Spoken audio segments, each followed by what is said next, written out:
नमस्कार दोस्तों, आधुनिक हिंदी चैनल पर मैं राकेश कुमार आप लोगों का फिर से स्वागत करता हूं। आज हम लोग हिंदी व्याकरण के विशेष टॉपिक या विशेष बिंदु, वैसे तो व्याकरण के सारे बिंदु विशेष हैं, मैं हमेशा ही बोलता हूं, लेकिन फिर भी विशेषण जो एक बिंदु है उसकी आज हम चर्चा करेंगे। इससे पहले क्रिया के दो प्रकारों के बारे में मैंने आपको बताया है, आप लोगों ने उसे पढ़ा भी होगा। तो इस वीडियो को शुरू करने से पहले एक चीज़ आपसे कहना चाहूँगा कि जो भी वीडियोस मैं आप लोगों के लिए बनाता हूँ उसमें कहीं भी अगर आपको कोई समस्या रहती है तो आप कमेंट करके मुझे बताएं, ताकि मैं आपकी सहायता कर सकूँ और आगे आने वाली वीडियो में उन चीज़ों को ऐड कर सकूँ जो कमियाँ मेरी वीडियोज़ में रह रही है। इसके अलावा अगर आपको वीडियो अच्छा लगता है तो आप इसे लाइक करें, शेयर करें और चैनल सब्सक्राइब कर लें, ताकि आने वाली वीडियोस की लिंक या नोटिफिकेशन आप लोगों को मिल सके। आइए ज़्यादा समय नहीं लेते हुए इस वीडियो को शुरू करते हैं। देखिए, आज का टॉपिक अपना है विशेषण।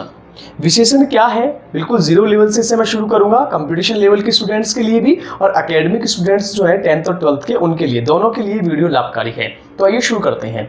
सबसे पहले विशेषण की बात करें तो इसकी परिभाषा कुछ इस तरह से बनती है कि संज्ञा तथा, या हम इसको इस तरह से कहें, संज्ञा या सर्वनाम, दोनों में से किसी के भी, संज्ञा या सर्वनाम की विशेषता बताने वाले शब्द, यानी संज्ञा सर्वनाम की जो शब्द विशेषता बताते हैं उनको हम विशेषण कहते हैं। संज्ञा या सर्वनाम की विशेषता बताने वाले शब्द विशेषण कहलाते हैं। विशेषण कहलाते हैं। जो चीजें मैं आपको इस वीडियो में समझा रहा हूं, बता रहा हूं, उनको आप अगर अपनी नोटबुक में नोट भी करें तो शायद आप लोगों के लिए ज्यादा बेहतर रहेगा, क्योंकि आने वाले समय में फिर आप उसे रिवाइज कर सकते हैं। तो देखिए, इस तरह से विशेषता बनी इसकी, अर्थात परिभाषा बनी विशेषण की, कि संज्ञा या सर्वनाम की विशेषता बताने वाले शब्द विशेषण कहलाते हैं। संज्ञा शब्द जो है और सर्वनाम शब्द दोनों की ही विशेषता बताने का काम विशेषण करते हैं। एक चीज आपको बताऊं, मैं आज हम विशेषण की बात कर रहे हैं और आने वाली वीडियोस में मैं संज्ञा और सर्वनाम की भी बात करूंगा, तो उन चीजों को भी आप कवर कर सकते हैं, समझ सकते हैं। वैसे संज्ञा और सर्वनाम एक ऐसे बिंदु है जो बचपन से हम लोग पढ़ते आते हैं या पढ़ रहे हैं, तो आप इनको जानते होंगे। संज्ञा का मतलब है नाम से, कि जो भी नाम हम प्रयोग करते हैं हमारे वातावरण में किसी भी चीज के लिए, व्यक्ति के लिए या अन्य चीजों के लिए, वो नाम सब संज्ञा कहलाते हैं। उनकी विशेषता बताएंगे तो भी विशेषण होगा। इसके अलावा सर्वनाम शब्द जैसे मैं, तू, आप, यह, वह, ये जो सारे शब्द होते हैं जो संज्ञा के स्थान पर आते हैं, उनकी विशेषता बताने का काम भी विशेषण करता है। तो चलिए अब हम बात कर लेते हैं विशेषण की परिभाषा के बाद इसके भेदों के बारे में। तो भेदों पर चलने से पहले दो चीजें मैं आपको बताना चाहूंगा। यहाँ विशेषण में एक प्रयोग होता है विशेष्य तथा एक होता है प्रविशेषण। इस पर भी अनेक तरह के प्रश्न हमेशा बनते हैं, चाहे वो कंपटीशन एग्जाम्स हो या फिर इसके अलावा एकेडमिक एग्जाम्स होते हैं, यानी 10th 12th की जो परीक्षाएं होती हैं उनमें भी इनके बारे में प्रश्न कई बार पूछे जाते हैं। सबसे पहले मैं इन दोनों चीजों को क्लियर करता हूं, उसके बाद इसके भेदों की बात करूंगा। मैंने यहां लिखा संज्ञा या सर्वनाम की जो विशेषता बताएगा उसे तो हम विशेषण कह देंगे सीधा सीधा, लेकिन विशेष्य क्या है? तो सबसे पहले मैं एक लाइन लिख रहा हूं, फिर उदाहरण से आपको समझाऊंगा। जिस शब्द की विशेषता बताई जाए, जिस शब्द की विशेषता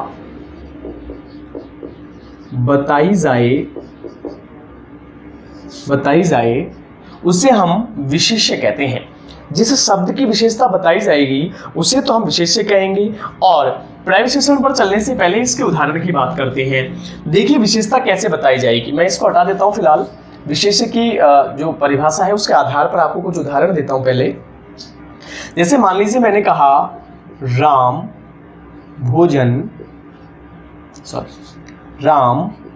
अच्छा भोजन करता है। राम अच्छा भोजन करता है। आप यहां देख रहे हैं एक शब्द है भोजन, और ये जो भोजन शब्द है इसकी विशेषता है कि वो कैसा है, अच्छा है।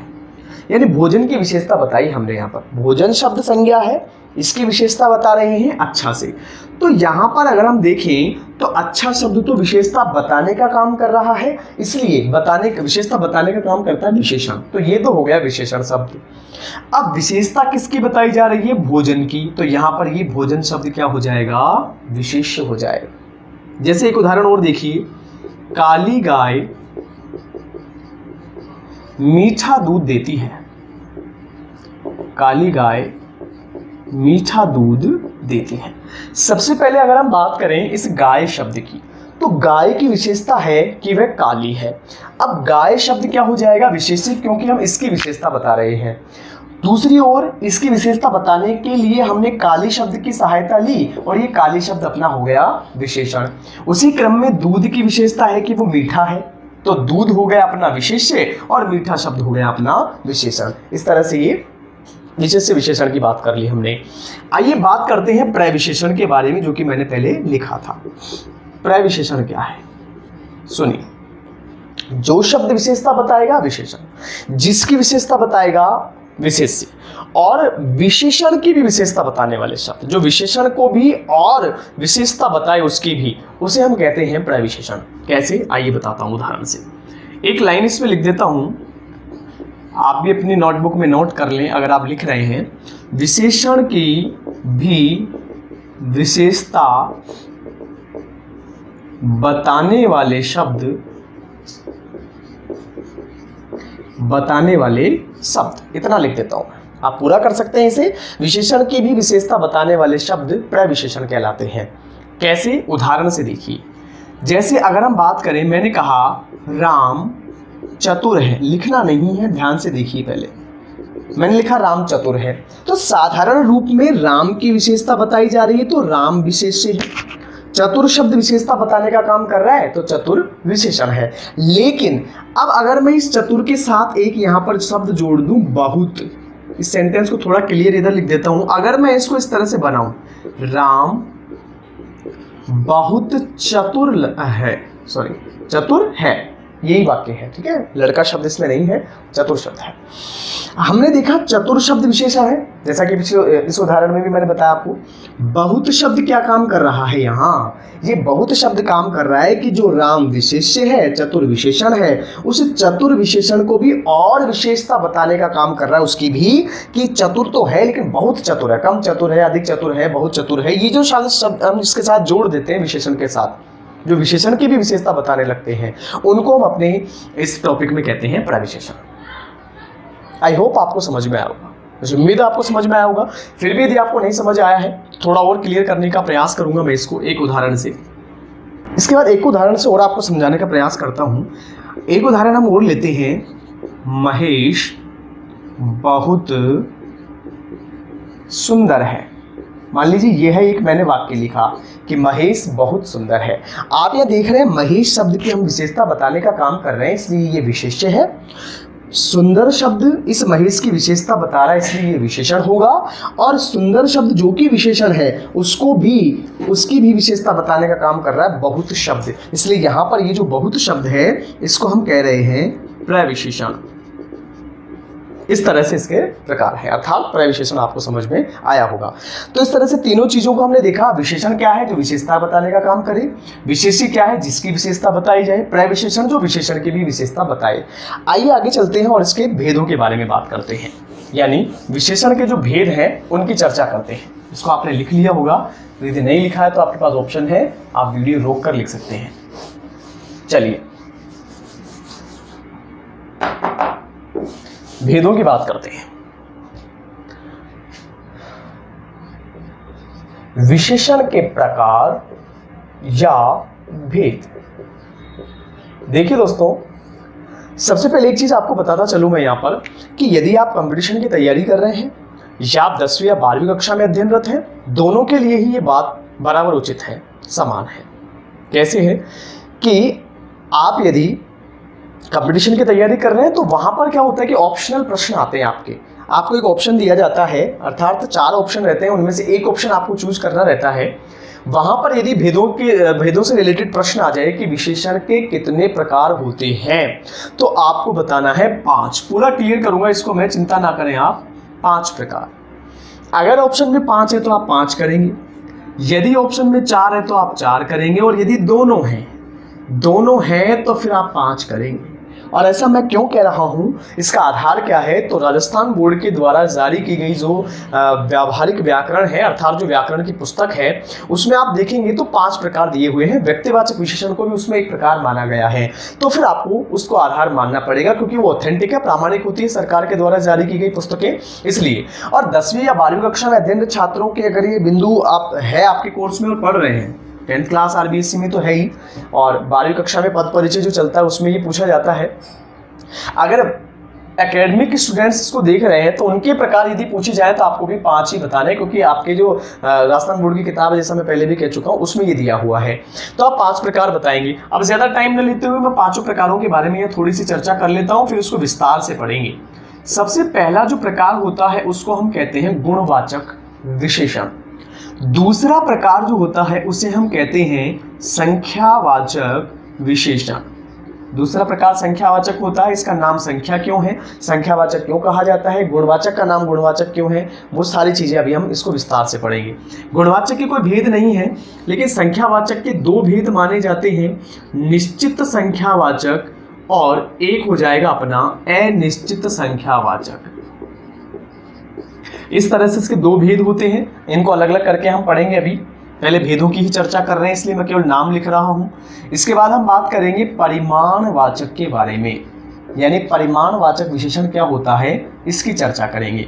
परिमाणवाचक के भी 2 प्रकार हैं, वही निश्चित परिमाण और एक हो जाएगा आपका अनिश्चित परिमाण, यानी अनिश्चित परिमाणवाचक विशेषण, पूरा नाम इस तरह से आप लिख सकते हैं।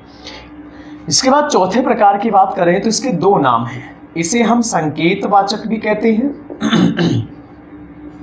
आप इसे संकेतवाचक कह सकते हैं, या इसके अलावा आप इसे सार्वनामिक भी कह सकते हैं। आप संकेतवाचक कह दें या फिर सार्वनामिक कह दें, सार्वनामिक, बिल्कुल सार्वनामिक विशेषण, दोनों एक ही बात है, इसके कोई भेद नहीं है। क्यों इसका सार्वनामिक नाम पड़ा उसकी भी चर्चा करेंगे, संकेतवाचक क्यों है उसकी बात करेंगे आगे, पहले नामों के बारे में देख रहे हैं सिर्फ। एक होता है व्यक्तिवाचक विशेषण, एक है अपना व्यक्तिवाचक विशेषण, ठीक है, विशेषण भी ऐड कर देता हूं इसमें, व्यक्तिवाचक विशेषण। तो इस तरह से दोस्तों 5 प्रकार हो गए हैं विशेषण के, गुणवाचक, संख्यावाचक, परिमाणवाचक, संकेत या सार्वनामिक और इसके अलावा व्यक्तिवाचक विशेषण। संख्यावाचक को 2 भेदों में बांटते हैं हम, निश्चित और अनिश्चित, इसके उपभेद हैं।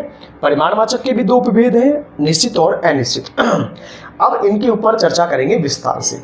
तो आइए सबसे पहले हम लेंगे गुणवाचक को। ये जो प्रकार मैंने इस तरह से बनाए हैं इनको आप अपनी नोटबुक में एक जगह लिख लें ताकि आपको ये पूरी चीजें एक जगह याद हो सके कि 4 या 5 प्रकार जो भी हम पढ़ रहे हैं वो क्या है। 4 या 5 में क्यों बोल रहा हूँ, आपको पता है कि अनेक विद्वान 4 प्रकार मानते हैं, लेकिन हमें 5 मानने क्योंकि व्यक्तिवाचक को भी इसमें जोड़ा गया है राजस्थान बोर्ड की पुस्तक के अनुसार। तो आइए इसके आगे चलते हैं। देखिए इसको मिटा देता हूं मैं। अब भेदों के प्रकार हमने देख लिए हैं, पहले भेद की ओर हम बढ़ रहे हैं और वो है गुणवाचक विशेषण। सबसे पहले गुणवाचक की परिभाषा पर जाने से पहले मैं एक बात बताना चाहूंगा कि इसमें किस तरह के प्रकार आते हैं, उनकी बात करेंगे फिर परिभाषा लिखेंगे। आइए तो आइए गुणवाचक की बात करते हैं। सबसे पहले गुणवाचक में एक शब्द आप देख रहे हैं गुण। इस गुण के साथ साथ और कौन कौन सी चीजें इसमें आती हैं उसकी बात करते हैं। सबसे पहले इसमें आता है गुण, इसके साथ दोष, फिर दशा। ये क्या है ये भी समझाऊंगा अभी आपको। दिशा, अवस्था, गुण, दोष, दशा, दिशा, अवस्था, रंग, रूप, स्पर्श, स्वाद आदि इसमें आते हैं। ठीक है, अब ये गुण, दोष, दशा, दिशा, अवस्था, रंग, रूप, स्वाद, स्पर्श क्या है आइए इसके बारे में देखते हैं। सबसे पहले गुण की बात करें तो किसी व्यक्ति के गुण क्या क्या होते हैं। देखिए जैसे अगर हम किसी व्यक्ति को चतुर कह रहे हैं तो वो उसका गुण है, किसी को हम ईमानदार कह रहे हैं वो भी उसका गुण है। दोष की बात करें, मान लीजिए कोई व्यक्ति बेईमान है, जिसे हम बेईमान कहते हैं, तो बेईमान होना उसका दोष है। दशा की बात करें, जैसे मान लीजिए कोई चीज़ नई है, नया, पुराना, अच्छा, नया पुराना, ये सब दशाएं होती है किसी चीज़ की। इसके अलावा जैसे बीमार, स्वस्थ, ये दशा है। इसके बाद दिशा की बात करें तो जैसे उत्तर शब्द से हम लिख दें उत्तरी, जैसे उत्तरी भारत, दक्षिणी भारत, दक्षिणी अमेरिका, ये सब अमेरिका की विशेषता है वो कैसी है, दक्षिणी। किसके आधार पर विशेषता है उसकी, दिशा के आधार पर। इसके बाद अवस्था की बात करें, अवस्था में हम लिखेंगे जैसे कोई व्यक्ति बूढ़ा है तो बूढ़ा होना उसकी विशेषता है। कैसे प्रयोग होगा अभी उदाहरण से देखेंगे। इसके अलावा हम लिख सकते हैं जबान। रंग की बात करें जैसे काला, सफ़ेद, नीला, पीला, ये सब किस में आएंगे, रंग में आ जाएंगे। इसके बाद रूप की बात करें, बदसूरत, अच्छा, बुरा, खूबसूरत, सुंदर, ये सब किस में आ जाएंगी, रूप के नाम आ जाएंगे। इसके बाद बात करें स्पर्श के बारे में, किसी चीज़ को स्पर्श करने पर उसकी विशेषता बताएं हम। जैसे मान लीजिए गर्म वस्तु है, उसको स्पर्श करेंगे तभी पता चलेगा कि गर्म है। इसके अलावा जैसे मान लीजिए कोई चीज़ ठंडी है तो हम उसको देखेंगे स्पर्श करके, तब पता चलेगा कि वो ठंडा है या गर्म है। सॉरी, इसको ठीक कर देता हूँ। इसके बाद स्वाद की बात करें, कोई चीज़ मीठी है, मीठा, कड़वा, कसैला, ये सब किससे प्रयोग होते हैं, स्वाद से। अर्थात स्वाद में हम इन चीज़ों को रखते हैं, कड़वा, कसैला, नमकीन, मीठा। तो ये जो इस तरह की विशेषताएं हैं किसी भी चीज़ की, ये जब प्रयुक्त होंगी और जब हमसे विशेषण पूछा जाएगा तब हम बताएंगे गुणवाचक विशेषण। देखिए उदाहरणों की जहाँ तक बात है तो मैं गुणवाचक के उदाहरण आपको यहाँ लिखकर समझा देता हूँ, उदाहरण किस तरह से प्रयोग होंगे ताकि आपके माइंड से और ये चीज़ें थोड़ी सी क्लियर हो जाएं। उदाहरणों में जैसे मैंने लिखा, रमा ईमानदार है, रमा ईमानदार है, ये मैंने एक सेंटेंस प्रयोग किया, रमा ईमानदार है। अब आप यह देख रहे हैं कि ये जो शब्द है रमा ईमानदार है, ये जो ईमानदार शब्द है ये यहाँ पर विशेषता बताने का काम कर रहा है और ये विशेषता बता रहा है रमा की। तो यहाँ पर रमा विशेष्य है, ईमानदार विशेषण है।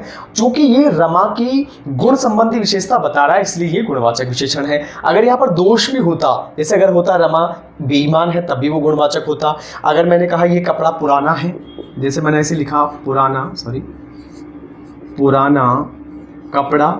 अब आप यहाँ देख रहे हैं कपड़े की अवस्था है, कपड़े की दशा है कि वो पुराना है, नया है, स्वस्थ है, बीमार है। जैसे मैंने कहा रमा बीमार है तो बीमार होना उस समय की उसकी अवस्था दशा है। तो पुराना कपड़ा अर्थात कपड़े की विशेषता कैसा है, पुराना। इसके बाद बात करें दिशा की, दिशा संबंधी विशेषताएं जैसे मैंने कहा उत्तरी भारत के लोग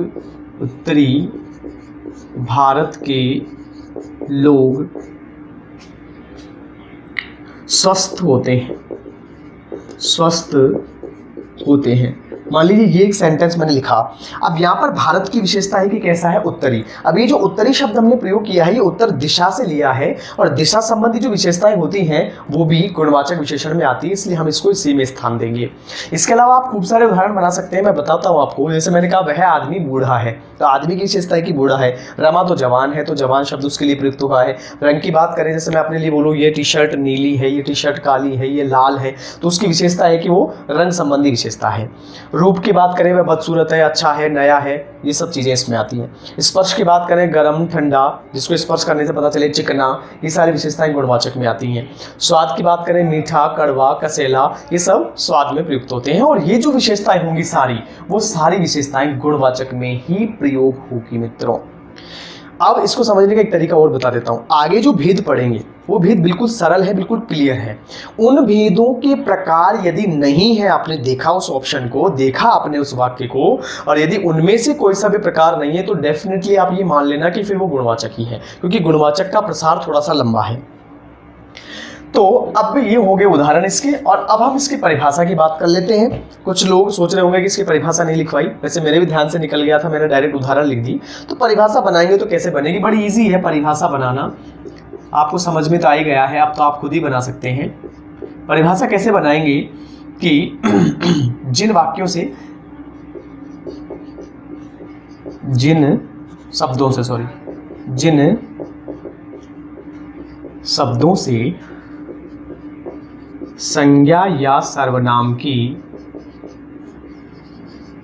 गुणदोष संबंधी, केवल इतना ही लिखेंगे हम, क्योंकि इसमें तो और भी सारी चीजें, गुणदोष, दशा, दिशा, अवस्था, रंग, रूप, स्पर्श, सारे लिखने की जरूरत नहीं है, आप केवल गुणदोष लिख लें। आगे भी ऐड करना चाहे तो आप कर सकते हैं। गुणदोष आदि से संबंधित, जिन शब्दों से संज्ञा सर्वनाम के गुणदोष आदि से संबंधित विशेषता बताई जाए बताई जाए वे शब्द गुणवाचक विशेषण कहलाते हैं। गुणवाचक विशेषण कहलाते हैं। ये आपके हो गई परिभाषा, थोड़ा समय लगा लेकिन ये बिल्कुल इजी परिभाषा है। इसको आप याद करें, रटने की जरूरत नहीं है क्योंकि चीजें आपको स्वतः समझ में आ रही है कि गुण दोष से संबंधित विशेषता बताई जाएगी बस। इसके अलावा उदाहरणों की चर्चा मैं कर ही चुका हूं, फिर भी एक बार बता दूं कि इन शब्दों का जहां प्रयोग होगा किसी भी संज्ञा या सर्वनाम की विशेषता बताने के लिए तो फिर वहां गुणवाचक विशेषण हो जाएगा। इसके बाद हम अगले उदाहरण की तरफ यानी अगले प्रकार की तरफ चलते हैं। अगले प्रकार की बात करें तो अगला प्रकार मैंने आपको लिखवाया था, इसको मिटा देता हूं, बोर्ड पर स्पेस हो जाएगा थोड़ा। दूसरे प्रकार की जहां तक बात है उसको हमने देखा था संख्यावाचक विशेषण, और दूसरा प्रकार अपना हो गया संख्यावाचक विशेषण। ये देखिए, संख्यावाचक विशेषण को की परिभाषा लिखने से पहले इसको थोड़ा सा समझते हैं। जैसा कि आप देख रहे हैं इसमें एक शब्द लिखा है संख्या। किसी भी संज्ञा सर्वनाम की हम जब संख्या से संबंधित विशेषता की बात करेंगे उसकी, तो वो संख्यावाचक विशेषण होगा। संख्या से मेरा मतलब है गिनती। इसमें वे चीजें आती हैं जिनको हम गिन सकें, गिनी जा सकने वाली चीजें जिनको हम गिन सकते हैं और उसकी विशेषता बताई जाए तो वो संख्यावाचक विशेषण में आएगा। जैसे किताब है, रोटी है, कपड़े हैं, बैग है, ये सब चीजें हम गिन सकते हैं, इसलिए वो संख्यावाचक में आएंगी। अब पहले हम परिभाषा की बात कर लेते हैं क्योंकि फिर मैं थोड़ा सा भूल जाऊंगा, क्योंकि जैसे गुणवाचक विशेषण में दिमाग से स्लिप हो गया था वैसे हो सकता है इसमें निकल जाए दिमाग से। तो सबसे पहले हम संख्यावाचक विशेषण की परिभाषा लिखते हैं। इसमें डायरेक्ट लिखेंगे कि संज्ञा या सर्वनाम की संख्या संबंधी, पहले हमने संज्ञा लिखा था, ये संख्या है। संज्ञा सर्वनाम की संख्या संबंधी विशेषता बताने वाले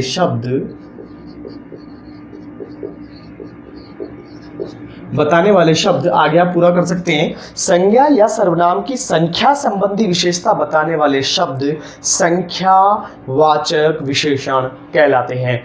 ये अपने एक जो है इसकी परिभाषा हुई। आइए इसको उदाहरणों से समझते हैं। पहले एक दो उदाहरण संख्यावाचक के समझाता हूं आपको, फिर इसके उपभेदों की चर्चा करेंगे। पहला उदाहरण मान लीजिए मैंने लिखा है यहां पर कि राम के पास 20 किताबें हैं। मैंने लिखा राम के पास 20 किताबें हैं, मान लीजिए ये मैंने लिखा। अब आप देख रहे हैं यहाँ पर किताबों की विशेषता है कि वो 20 है, अर्थात किताबों की संख्या दी गई है 20। तो यहाँ पर 20 जो शब्द हमने प्रयोग किया है वो किताबों की विशेषता बताने का काम कर रहा है और संख्या बता रहा है, इसलिए संख्यावाचक विशेषण है। तो पहली चीज तो ये क्लियर हो गया आपके कि संख्यावाचक विशेषण क्या होता है। एक उदाहरण और देखिए आप संख्यावाचक को समझने के लिए। मैंने कहा राम 2 केले लाया है। मान लीजिए राम मार्केट गया और वहां से 2 केले लाया। अब केलों की विशेषता है, केलों की संख्या है कि वो 2 है, तो यहां पर संख्या बताई गई है केले की, इसलिए ये संख्यावाचक का उदाहरण है। अब हम चर्चा करेंगे इसके भेदों के बारे में कि इसके भेद किस तरह से बांटेंगे हम। तो सबसे पहले पहला जो भेद आ रहा है उसका नाम है निश्चित संख्यावाचक। ये आप पहले ही देख चुके हैं, मैंने जब प्रकार लिखे थे तब मैंने इसको लिख दिया था। तो निश्चित संख्यावाचक क्या है? निश्चित संख्यावाचक में क्या होता है कि जो संख्या होगी अपनी, यानी संख्या से संबंधित जो विशेषता होगी वो निश्चित होगी, यानी फिक्स होगी। निश्चित पता चल जाएगा कि इतनी संख्या है तो निश्चित संख्या हो जाएगी। अब यहां पर अगर परिभाषा की बात करें तो हम ये कह सकते हैं कि जहां संज्ञा या सर्वनाम की निश्चित संख्या का बोध हो जाए वहां निश्चित संख्यावाचक विशेषण होता है। आप लिख सकते हैं। ज्यादा महत्वपूर्ण है उदाहरण, चीजों को समझना, लिखना कोई बड़ी बात नहीं है, आप स्वयं बनाकर लिख सकते हैं अगर चीज एक बार समझ में आ गई आपके कोई भी। निश्चित संख्या, अब देखिए निश्चित संख्या कैसे होती है। जैसे मैंने लिखा 1000, ये एक निश्चित संख्या है। मैंने कहा 2, ये एक निश्चित संख्या है। मैंने कहा 5, ये एक निश्चित संख्या है। पहले प्रकार देखिए कौन कौन सी चीजें इसमें आती है, तब आपको समझ में आएगा। मैंने कहा 1000, 2000। अब 1000 का मतलब है कि जितनी भी संख्या है 1000, 2000, 2 लाख, 5 लाख, जिसके अंदर फिक्स संख्या दी हुई है वो निश्चित में आएगी। इसके अलावा कुछ अपूर्ण संख्याएं हैं जो भी इसमें आती है। कैसे? मैंने कहा 1/4, अब 1/4 अगर हम किसी को कहें, मान लीजिए कोई एक चीज रखी हुई है, उसमें से कहीं इसका 1/4 ले लो, तो उसे निश्चित पता है कि मुझे कितना भाग उसमें से लेना है। 3/4 ये संख्याएं भी इसके अंदर आती है निश्चित में। इसके बाद बात करें, जैसे कई बार लिखा होता है तीसरा, चौथा, पांचवा, ये जो नंबर वाली संख्याएं होती हैं वो भी इसी के साथ आती है। इसी के साथ जैसे हम कक्षाओं की बात करते हैं, कई बार 5वीं, 6ठी, 11वीं, ये सब भी इसके अंदर चलती हैं। इसके साथ साथ एक शब्द और आता है इसमें, मुख्य रूप से उसकी बात करूंगा। जैसे मैंने लिखा प्रत्येक। प्रत्येक शब्द हमेशा निश्चित संख्यावाचक में प्रयोग होता है। प्रत्येक का मतलब होता है हर व्यक्ति। प्रत्येक, मैंने कहा प्रत्येक को लड्डू दे दूं तो प्रत्येक शब्द क्या है वहां पर, प्रत्येक शब्द वहां विशेषण का काम करेगा और निश्चित संख्यावाचक हो गए। आइए आगे चलते हैं। तो ये जो सारे शब्द हैं, ये अगर किसी भी संज्ञा सर्वनाम के साथ जुड़ जाएं तो फिर वहां पर ये संख्यावाचक विशेषण कहलाएंगे और संख्यावाचक में भी निश्चित, क्योंकि इनकी संख्या फिक्स दी हुई है। उदाहरण के रूप में प्रयोग करें आप तो आप इस तरह से लिख सकते हैं, जैसे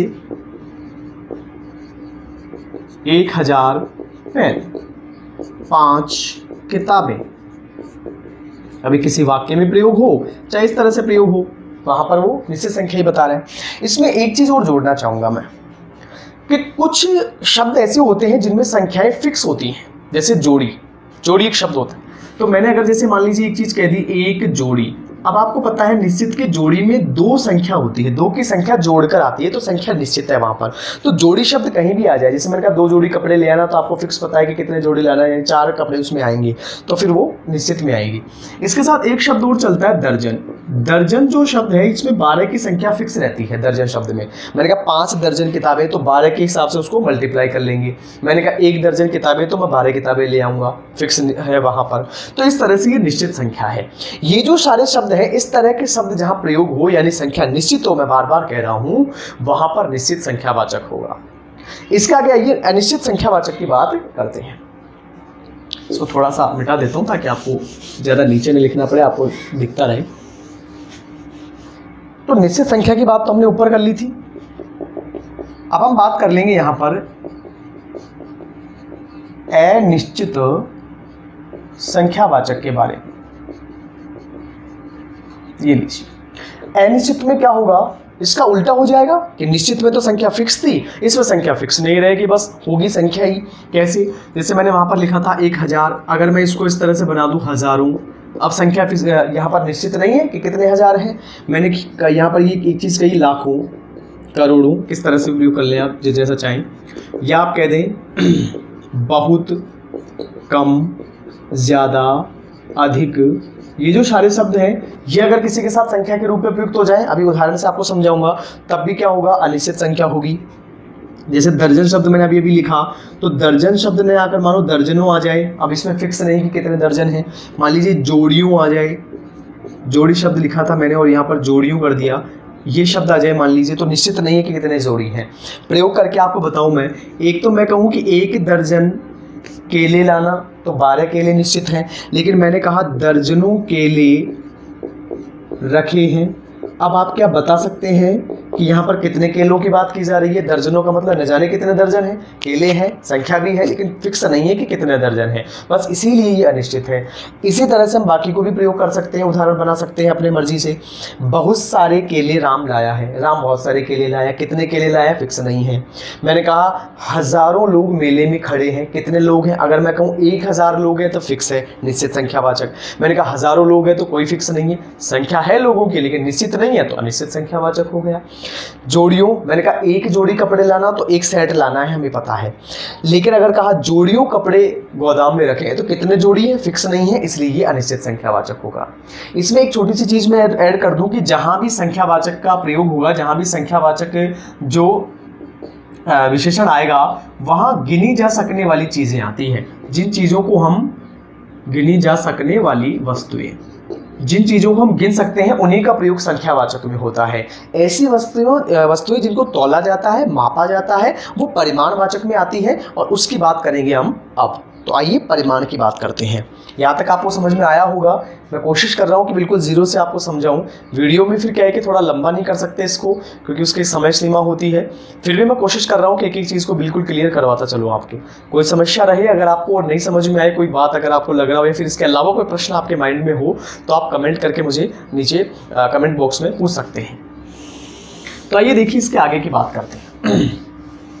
संख्यावाचक के बाद तीसरे प्रकार की ओर अगर हम बढ़ें तो तीसरा प्रकार है अपना परिमाणवाचक। ये मैं आपको पहले लिखवा चुका हूं।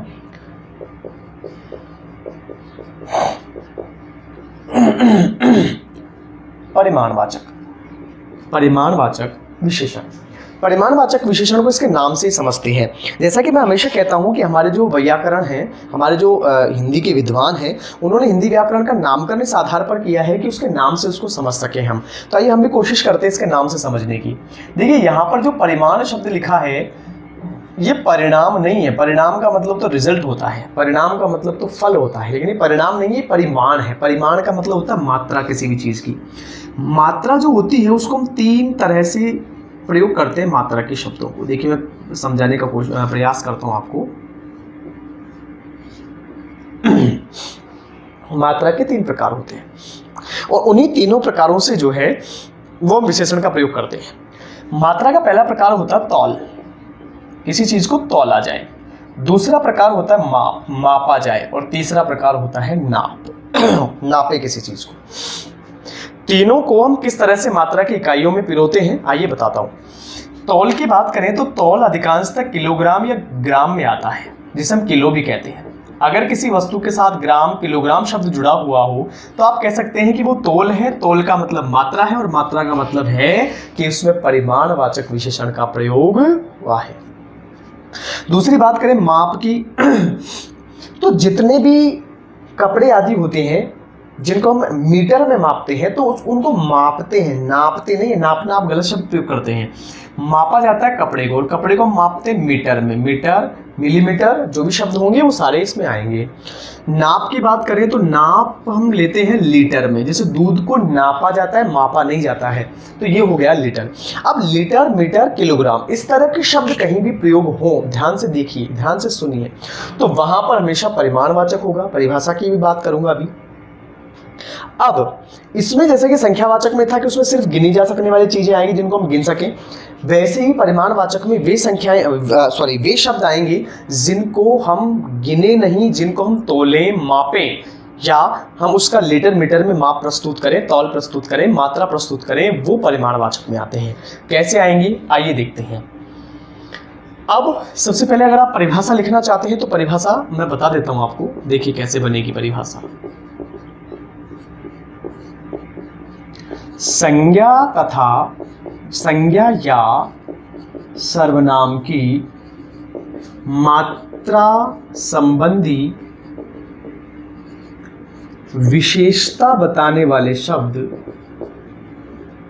विशेषता बताने वाले शब्द परिमाणवाचक विशेषण कहलाते हैं। इस तरह से आप इसे पूरा कर सकते हैं कि इसमें संज्ञा और सर्वनाम की विशेषता बताई जाएगी, क्योंकि विशेषण का काम ही वही है, लेकिन इसमें मात्रा से संबंधित होगी। संख्यावाचक में संख्या बताई जा रही थी, इसमें मात्रा बताई जाएगी। मात्रा कैसे प्रस्तुत करते हैं, या तो तौल होगा, माप होगी, या फिर नाप होगी। वहां पर हमेशा परिमाणवाचक विशेषण होता है। कैसे? मैंने जैसे कहा आप लोगों से कि 2 लीटर दूध रखा है। अब यहां पर आप देख रहे हैं कि दूध की विशेषता है कि वो 2 लीटर है और लीटर में हमने मात्रा प्रस्तुत कर दी, इसलिए ये परिमाण है उसका, क्योंकि दूध को हम गिन नहीं सकते हैं।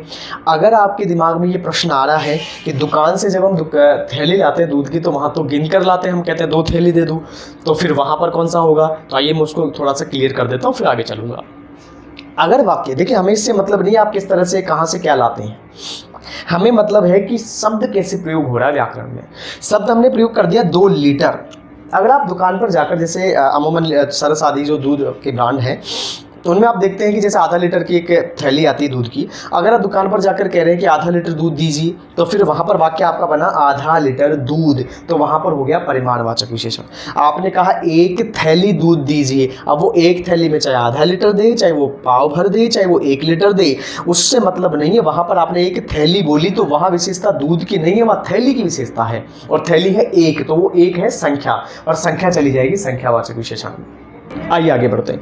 तो इस तरह से ये विशेषता हो गई। अब हम बात करते हैं कि उसी तरह से जैसे मैंने यहाँ पर लीटर को इसमें जोड़ा दूध के साथ, वैसे आप मीटर जोड़ सकते हैं। 2 मीटर कपड़ा दीजिए, आप किलोग्राम जोड़ सकते हैं, 10 किलोग्राम चीनी, 5 ग्राम चीनी, तो वो इसके अंदर प्रयोग होंगे। इसके बाद आगे चलते हैं। अब हम इतना होने के बाद थोड़ा सा इसको मिटा देता हूँ, क्योंकि आगे इसको थोड़ा सा और एक्स्ट्रा में लिखना होगा। इसके भेदों के बारे में बात करेंगे। आइए, सबसे पहला जो इसका भेद है उसे हम कह रहे हैं निश्चित, दोबारा ही लिख देता हूं, इसे गलत हो गया, निश्चित परिमाणवाचक। आप निश्चित से निश्चित परिमाणवाचक समझ लें, या मैं लिख ही देता हूं परिमाणवाचक। ये हो गया अपना निश्चित परिमाण। निश्चित परिमाण की परिभाषा कुछ इस तरह से रहेगी, जहां संज्ञा सर्वनाम की मात्रा संबंधी विशेषता हो तथा निश्चित मात्रा का बोध हो, वहां निश्चित परिमाणवाचक विशेषण होता है। इस तरह से आप परिभाषा लिख लें। मैं बात करने वाला हूं निश्चित परिमाण में परिमाण जो होता है, परिमाणवाचक विशेषण जो होता है, उसकी निश्चित मात्रा कैसे होती है। मात्रा फिक्स होगी। एक बात याद रख लेना, निश्चित और अनिश्चित का मतलब ये होता है, मान लीजिए मैंने कहा किसी भी चीज़ के लिए कि मुझे ये चीज़ दीजिए। अब अगर किसी व्यक्ति को जो सुनने वाला है उसको फिक्स पता चल गया मेरे कहने से कि मुझे क्या चीज़ देनी है, कितने देनी है, तो निश्चित है। नहीं पता चल रहा है कि कितनी देनी है, तो अनिश्चित है। मैंने कहा 2 लीटर दूध दीजिए, निश्चित है, दुकान वाला मुझे 2 लीटर दूध निकालेगा, दे देगा। लेकिन मैंने कहा कुछ दूध दे दीजिए, थोड़ा सा दूध दे दीजिए, तो वहां पर निश्चित नहीं पता है, अनिश्चित हो गया। तो आइए, निश्चित परिमाणवाचक में क्या होगा, जैसे मैंने कहा 2 लीटर, अब ये निश्चित है। 5 मीटर, ये निश्चित है। मैंने कहा 10 ग्राम, ये निश्चित है। जहां पर संख्या निश्चित होगी मात्रा की, बस वहां पर निश्चित परिमाणवाचक होगा। आप यहां पर उदाहरण से भी समझ सकते हैं। मैंने कहा 2 लीटर पानी, अब यहाँ पर पानी की विशेषता है कि वो 2 लीटर है, और यदि हम किसी से कहें 2 लीटर पानी लाओ तो उसकी संख्या निश्चित है। अर्थात अब यहाँ पर संख्यावाचक की बात नहीं कर रहा हूँ मैं, इस संख्या की बात कर रहा हूँ, 2-3 जो इसके साथ जुड़े हुए हैं परिमाण के साथ। तो यहाँ की ये जो मात्रा है ये फिक्स हो गई, इसलिए इसमें हम परिमाणवाचक विशेषण मानेंगे, और संख्या निश्चित है तो निश्चित परिमाणवाचक। परिमाण निश्चित है इसलिए परिमाण जो है निश्चित हो गया। अगले उदाहरण की बात करें। मैंने कहा 5 मीटर रस्सी। अब अगर आप कहीं पर किसी से रस्सी मांग रहे हैं और आपने 5 मीटर फिक्स बता दिया, तो वो आपको 5 मीटर ही ला कर देगा, क्योंकि उसको पता लग गया आपने निश्चित बता दी मात्रा। इस तरह के शब्द इसमें प्रयोग होते हैं और आप इसे समझ गए होंगे, मुझे बिल्कुल उम्मीद है आपसे। आइए अनिश्चित परिमाण की बात करते हैं। निश्चित के बाद अनिश्चित परिमाण की चर्चा करते हैं। दूसरा प्रकार है अनिश्चित परिमाणवाचक विशेषण। अनिश्चित परिमाणवाचक विशेषण, अगर आपने निश्चित को ध्यान से पढ़ा है तो अनिश्चित भी आपको स्वतः समझ में आ जाएगा। निश्चित परिमाण में क्या था, जो भी ऐसे पदार्थ थे जिनको हम गिनते नहीं हैं, जिनकी मात्रा प्रस्तुत करते हैं, उनकी मात्रा फिक्स हो तो निश्चित परिमाण, और मात्रा फिक्स नहीं है तो अनिश्चित हो जाएगा। और अनिश्चित मात्रा के लिए शब्द कैसे प्रयोग होंगे, जैसे मान लीजिए मैंने लीटर शब्द तो प्रयोग किया, लेकिन उस लीटर की मात्रा फिक्स नहीं, लीटरों पानी, मैंने कहा टैंकर से लीटरों पानी मंगाया गया, कितना पानी मंगाया गया कोई पता नहीं, तो लीटरों शब्द है तो परिमाणवाचक में ही, लेकिन वो उसकी जो मात्रा है वो निश्चित नहीं है, इसलिए अनिश्चित परिमाण में गिना जाएगा। मैंने कहा मीटरों कपड़ा जल गया, तब भी वो स्थिति बन रही है। मैंने कहा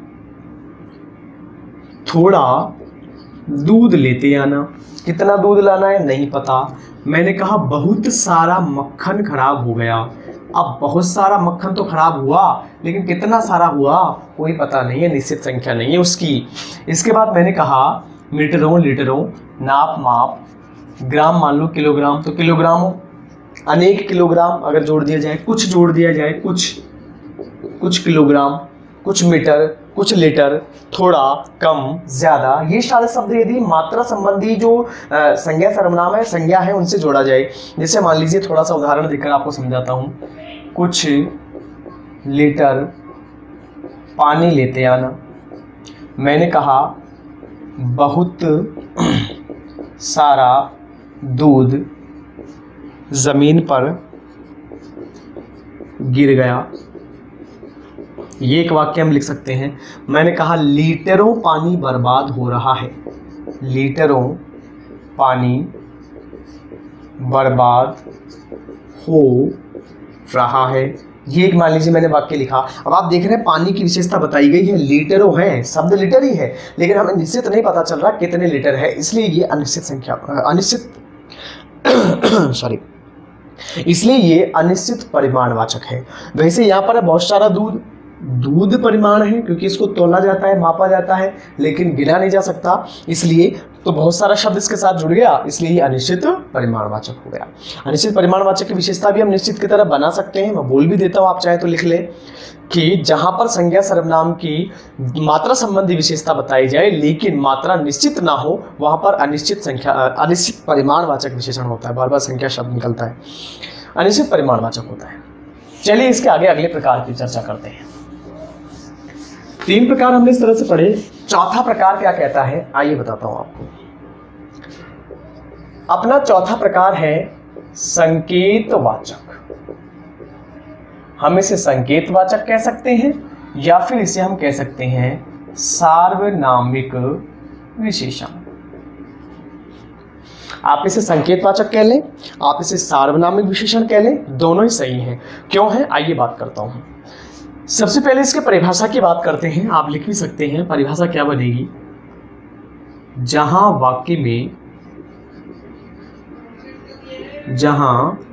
वाक्य में सर्वनाम शब्द, जी हां ध्यान से सुनिए, सर्वनाम शब्द, जहां वाक्य में सर्वनाम शब्द संज्ञा से पूर्व, ध्यान से देखिए, संज्ञा से पूर्व आकर उसकी विशेषता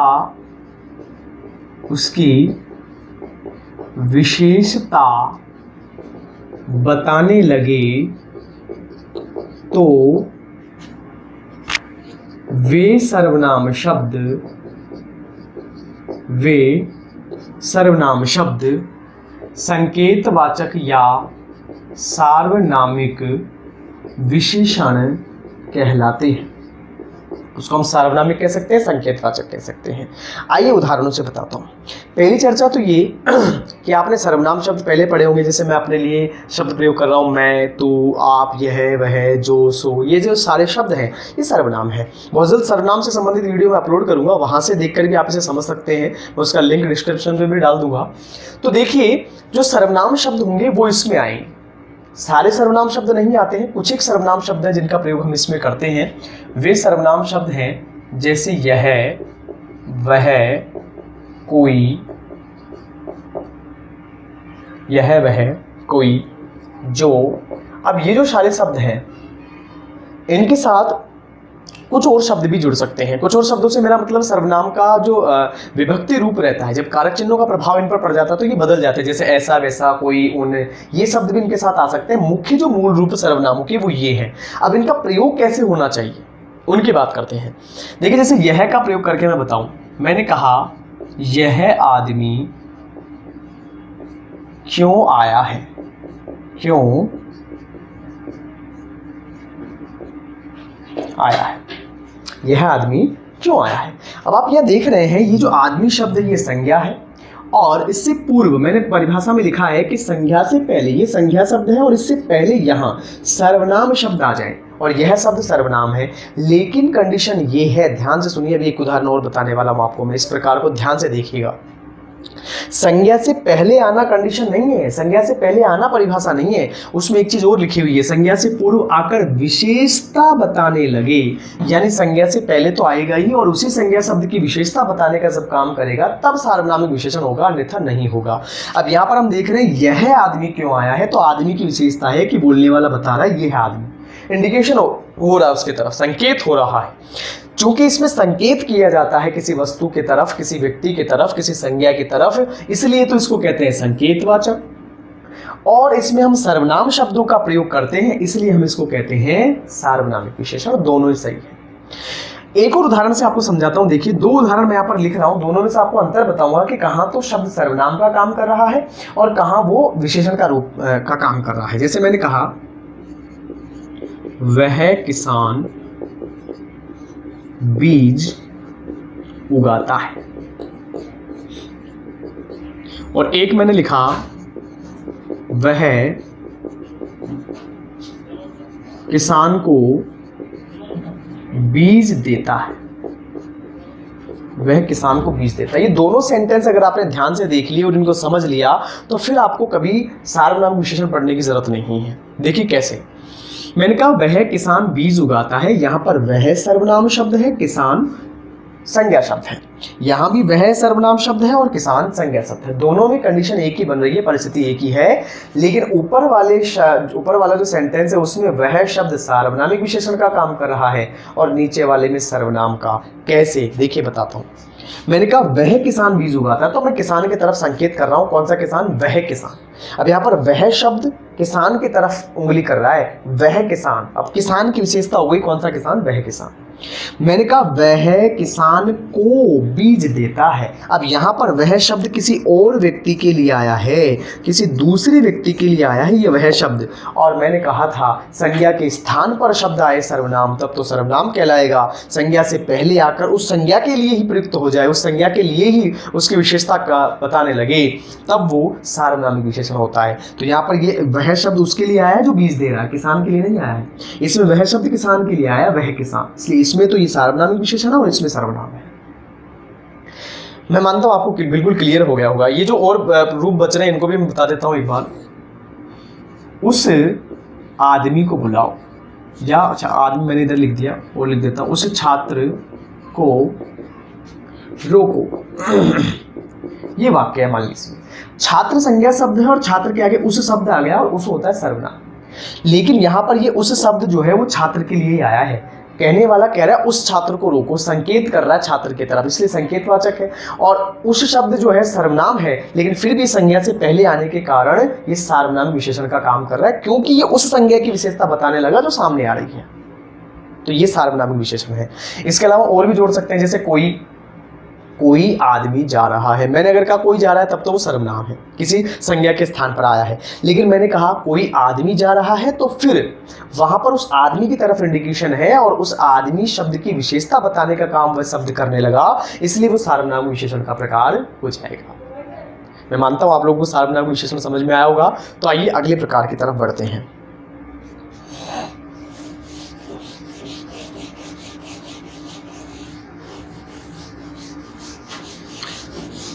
देखिए अगले प्रकार की जहां तक बात है, मैंने पूर्व में आपको बताया था ये 4 प्रकार मुख्य प्रकार माने जाते हैं। 5वां प्रकार एक होता है व्यक्तिवाचक। इसको आप ध्यान से देखिए। ये जो व्यक्तिवाचक विशेषण है,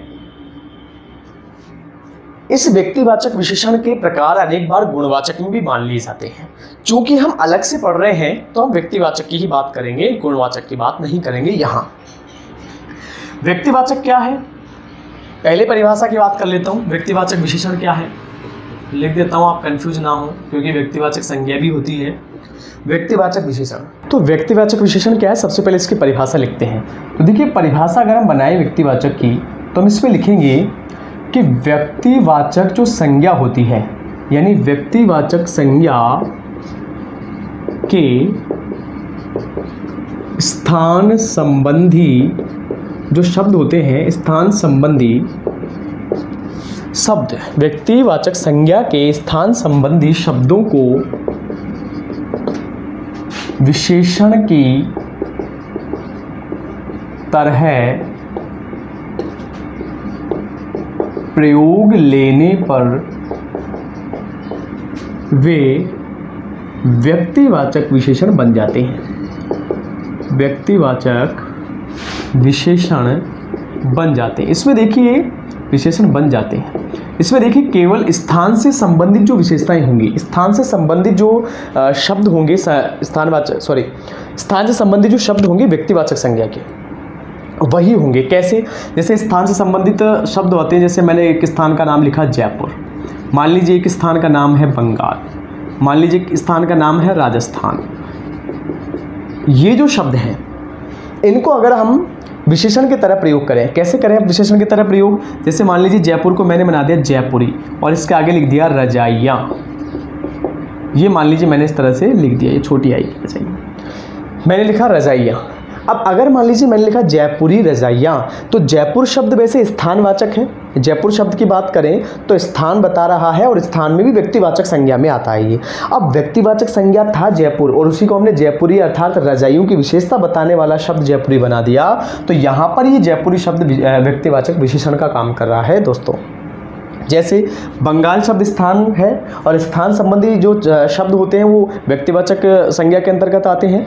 लेकिन यहाँ पर अगर मान लो इस स्थान को मैं विशेषता बताने के लिए काम में लेने लगूँ और मैंने इसको लिख दिया बंगाली रसगुल्ला, तो यहाँ पर रसगुल्ले की विशेषता है कि वो बंगाल क्षेत्र विशेष का है और अब ये बंगाली शब्द यहाँ पर विशेषता बताने लग गया इस रसगुल्ले शब्द की, इसलिए अभी बंगाली व्यक्तिवाचक विशेषण हो गया। बस तो इस तरह से दोस्तों हमने विशेषण की परिभाषा की बात की, विशेषण के भेदों के बारे में बात की। इस वीडियो में इतना ही। इसके आगे हम लोग विशेषण के पार्ट 2 में विशेषण के जो अवस्थाएं होती है, उत्तरावस्था, उत्तमावस्था, मूलावस्था, उन तीनों अवस्थाओं के बारे में, और इसके अलावा विशेषण किस तरह से संज्ञा के रूप में काम में लिए जाते हैं। जी हाँ, विशेषण शब्दों को संज्ञा के रूप में भी काम में लिया जाता है, वो प्रकार कैसा है उसके बारे में चर्चा करेंगे। इसके अलावा मैं इससे अगला जो वीडियो बनाने वाला हूँ पार्ट 2 विशेषण का, उसके अंदर प्रैक्टिस भी आपके करवाऊंगा। यहाँ तो मैंने सिर्फ आपको समझाया है, उसमें हम प्रैक्टिस भी करेंगे उदाहरणों के साथ में, इसलिए पार्ट 2 देखना ना भूलें और मिलते हैं अगले वीडियो में। धन्यवाद।